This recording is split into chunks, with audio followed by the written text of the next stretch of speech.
الحمد لله نحمده ونستعينه ونستغفره ونؤمن به ونتوكل عليه ونعوذ بالله من شرور أنفسنا ومن سيئات أعمالنا من يهده الله فلا مضل له ومن يضلله فلا هادي له ونشهد أن لا إله إلا الله وحده لا شريك له ونشهد أن سيدنا وسندنا ومولانا محمدا عبده ورسوله أما بعد فأعوذ بالله من الشيطان الرجيم بسم الله الرحمن الرحيم إنما يخشى الله من عباده العلماء صدق الله العظيم وقال النبي صلى الله عليه وسلم العلماء ورثة الأنبياء أو كما قال النبي صلى الله تعالى عليه وسلم۔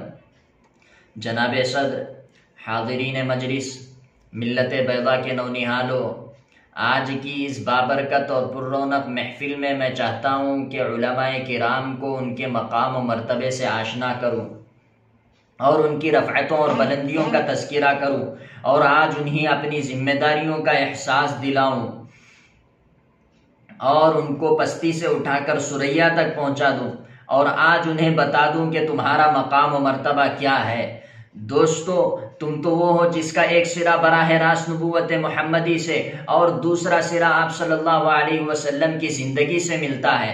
تم کوئی اور نہیں بلکہ آخری رسول صلی اللہ علیہ وسلم کی وہ زندہ جاوید امت ہو جنہیں قیامت تک باقی رہنا ہے۔ تم تو صفہ نبوی صلی اللہ علیہ وسلم سے علم حاصل کرنے والے ان صحابہ کرام کے پیروکار ہو جنہوں نے خونخوار عرب کے بدوؤں پر فتح کا جھنڈا گاڑ دیا، بھٹکتی انسانیت کو ہدایت کا روشن چراغ عطا کیا، سسکتی انسانیت کو تسکین قلب عطا کی، اور اخلاق و کردار کے وہ اعلیٰ ترین روایات قائم کیے جنہیں آج تک کسی نے سوچا بھی نہ تھا۔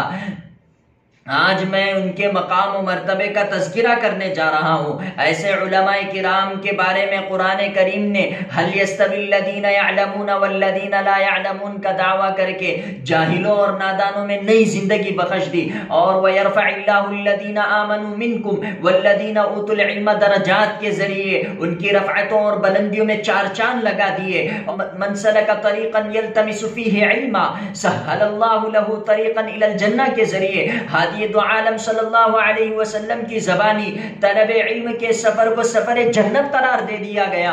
وَجَعَلْنَاهُمْ أَئِمَّةً يَهْدُونَ بِأَمْرِنَا لَمَّا صَبَرُوا وَكَانُوا بِآيَاتِنَا يُوقِنُونَ کے ذریعے انہیں امامت و رہبری کی سند عطا کر دی گئی۔ اللہ اکبر، کیا مقام و مرتبہ ہے! پھر کیوں نہ ان کی خوشنودی کے لیے ملائکہ اپنے مبارک پروں کو ان کے قدموں تلے بچھا دیں۔ ملت اسلامیہ کے پاسبانوں، آج پوری امت کا شیرازہ بکھر چکا ہے، خود پرستی کا جنون سب پہ سوار ہے، انسان کی جان مال عزت آبرو کا احترام تیزی کے ساتھ رخصت ہو رہا ہے، مسلمانوں اور ان کے دینی مدرسوں کو بدنام کرنے کی زبردست مہم چلائی جا رہی ہے۔ اس لیے اے جانشین امت، تمہیں خوف کس چیز کا رہ گیا ہے؟ تمہاری غیرت و حمیت کو کس نے لوٹ لیا ہے؟ تمہارا جوش ایمانی کہاں دفن ہو گیا ہے؟ تم اپنے فاتحانہ تاریخ کو بھول کیسے گئے ہو؟ تم اپنی مظلومیت کو کیسے برداشت کر رہے ہو؟ دین اسلام لٹتا جا رہا ہے، تمہیں نیند کیسے آ رہی ہے؟ تم اپنے عظیم دینی درسگاہوں اور خانقاہوں کے آہو فغا کو کیا سن نہیں رہے ہو؟ تم اپنے اکابر و اسلاف کے کردار کو بھول کیسے گئے ہو؟ کیا اپنے اساتذہ کی دل کی دھڑکنیں تمہیں تڑپا نہیں رہی ہیں؟ میں اپنے کتابوں میں حضرت ابوبکر صدیق رضی اللہ تعالیٰ عنہ کی بے چینی و حمیت کو آپ نے نہیں پڑھا؟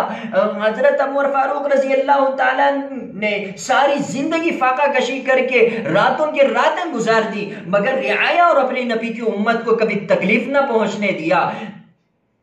کیا جب ظالم و جابر قوموں نے ہمارے مدارس و مکاتب کو تباہ و برباد کر دیا، جب تم اٹھو گے آخر تمہیں کس چیز کا انتظار ہے؟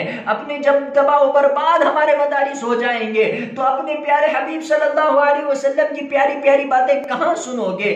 آخر تمہیں کس چیز کا انتظار ہے؟ اگر کل میدان حشر میں رسول اللہ صلی اللہ علیہ وسلم تم سے پوچھ ڈالے، بتاؤ جس دین کے خاطر میرے لاڈلے حضرت حسین کو میدان کربلا کی چلچلاتی دھوپ میں شہید کر دیا گیا، جس دین کے خاطر حضرت ابوبکر صدیق رضی اللہ تعالیٰ کے گلے میں چادریں ڈال کر صحن کعبہ میں گھسیٹا گیا، جس دین کے خاطر حضرت عمر فاروق رضی اللہ تعالیٰ نے ساری زندگی اپنے نبی صلی اللہ علیہ وسلم کی امت کی تعلیمات کو پھیلانے میں لگا دی، جس دین کے خاطر حضرت عثمان غنی رضی اللہ تعالیٰ کو مہینوں گھر میں بند کر کے خارجیوں نے بھوک و پیاس سے تڑپا تڑپا کر انہیں شہید کر دیا گیا، جس دین کے خاطر حضرت علی مرتضی رضی اللہ تعالیٰ ساری زندگی غیروں سے جنگ کرتے رہے، جس دین کے خاطر 70 جانثار صحابہ نے غزوہ احد میں اپنی جانیں قربان کر دی۔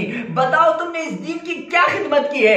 دوستو اس وقت ہمارا کیا جواب ہوگا؟ اس لیے اے قابضہ افراد امت، کل کی رسوائی سے بچنے کے لیے آج ہی تو اپنی آنکھیں اس نرگس بیدار کی طرح کھول جس کی آنکھیں کبھی جھپکتی نہیں، جسے کبھی نیند آتی نہیں۔ دشمنوں نے ہمارے مستقبل پر حملہ کیا، خامخواہ ہمیں بدنام کر کے رکھ دیا، لیکن اے مرد مسلمان تو ہی اس دین متین کا محافظ ہے، نبی امی کی تعلیمات کا مبلغ ہے، تجھی سے اس عالم کا وجود و بقا حاصل ہے۔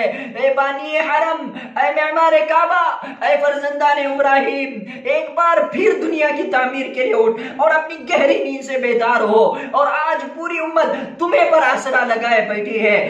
سالہ کسی ایک مدرسہ، کسی ایک جامعہ کا نہیں، بس وہ علوم ایمانی کے باقی رکھنے اور اسلام کی تحفظ کا ہے، اور پوری انسانیت خودکشی کے لیے قسم کھا چکی ہے، وہ خندق کے آگ میں کودنے کے لیے تیار ہے، وہ بد اخلاقی کے دلدل میں ڈوب رہی ہے۔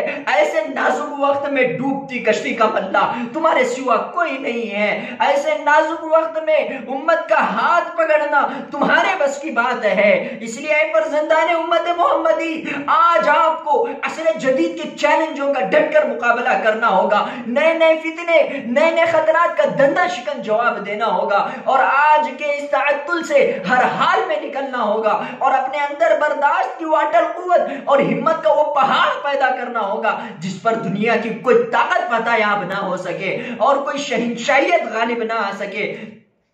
آج ہم دعا گو ہیں کہ اے اللہ ہم سب کو عزم مصمم عطا فرما، کوتاہیوں کو معاف فرما، محشور ہوں تو تیرے اور تیرے محبوب صلی اللہ علیہ وسلم کے باغیوں اور غداروں میں نہ ہو، محشور ہوں تو تیرے دین کے ان سپاہیوں میں جنہوں نے آخری وقت تک اپنے نحیف و ناتوا ہاتھوں میں تیرا جھنڈا لیے ہوئے کھڑے ہو گئے اور اسے گرنے نہ دیا تاکہ وہ خود گر گئے۔ پردہ غفلت کا ان آنکھوں سے اٹھا دے یا رب، پردہ غفلت کا ان آنکھوں سے اٹھا دے یا رب، اپنے بندوں کو راہ راست دکھا دے یا رب۔ شبہ تاریک سمندر میں بپا ہے طوفان، ڈوبتی ناؤں کو ساحل سے لگا دے یا رب۔ آمین وآخر دعوانا ان الحمدللہ رب العالمین۔